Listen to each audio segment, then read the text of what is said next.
सभी दर्शकों को मेरा एक बार प्यार भरा स्नेह भरा नमो बुद्धाय। जय सम्राट अशोक, जय भीम, जय भारत। साथियों, आप सभी को जैसा विदित है, यूट्यूब पर, सोशल मीडिया पर एक बहुत बड़ा महासंग्राम छिड़ा हुआ है। जैसा कि उस संग्राम को आप भी जानते हैं, हम भी जानते हैं।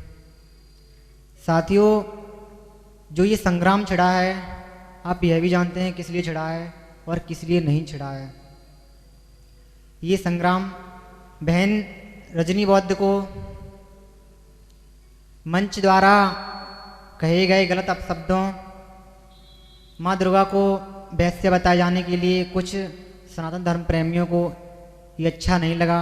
और ये बात सही भी है, अगर आप किसी महापुरुष के बारे में ऐसा अभद्र टिप्पणी करेंगे तो कोई सहन नहीं कर सकता, चाहे वो हमारा महापुरुष हो या आपका हो।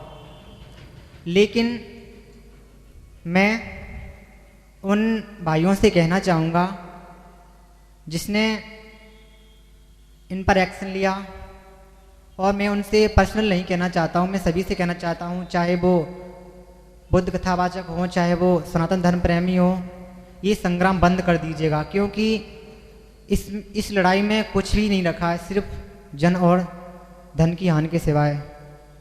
अगर आप वास्तव में सनातन प्रेमी हैं और होते हैं, लोग मुझे पता है, अपने अपने धर्म से सभी को प्रेम होता है और हम भारत देश में रहते हैं, सभी को अपना धर्म, अपना समुदाय को मानने की, उसका पूजा पाठ करने की सभी को स्वतंत्रता दी गई है संविधान अनुसार।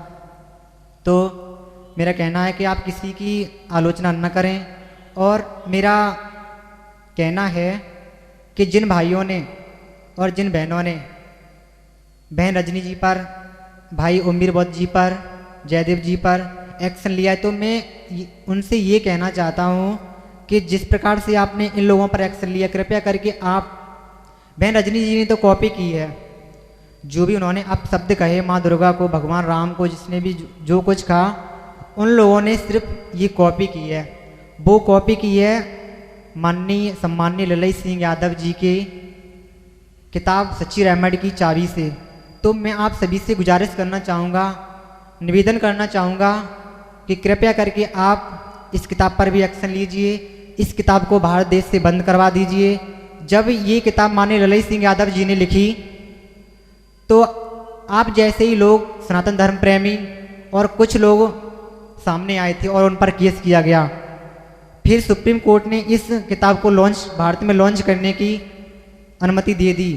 अगर आपने ये किताब देखी होगी तो इसके पीछे लिखा है कि उन्होंने इस किताब के लिए केस लड़ा और इस किताब के लिए केस कब जीता।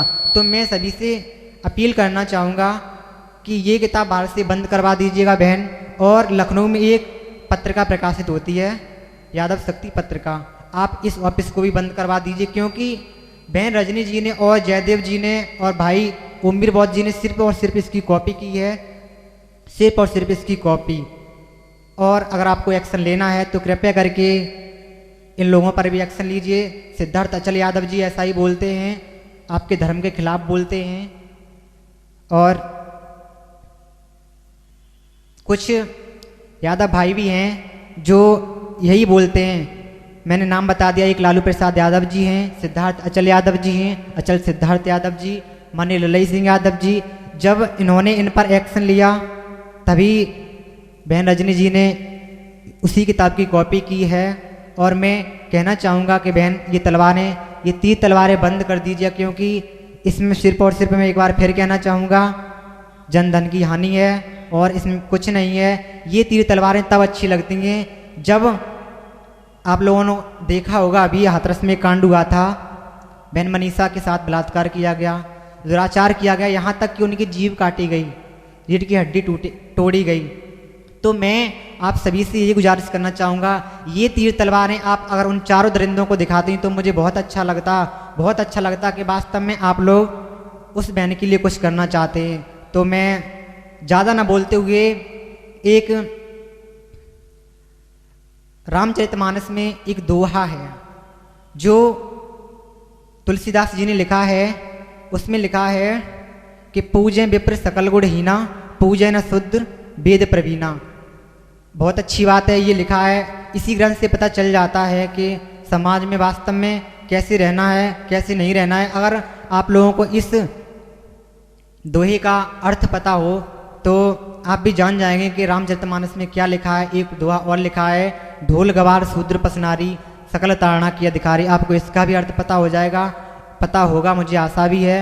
तो आपको खुद ही पता चल जाएगा ये क्या है, विषमता का घर है या नहीं है। इन्हीं शब्दों के साथ मैं एक बार फिर कहना चाहूँगा कि ये लड़ाई झगड़ा न करें, आपस में प्रेम करें, चाहे वो हिंदू धर्म का कथावाचक हो, चाहे बुद्ध धर्म का कथावाचक हो।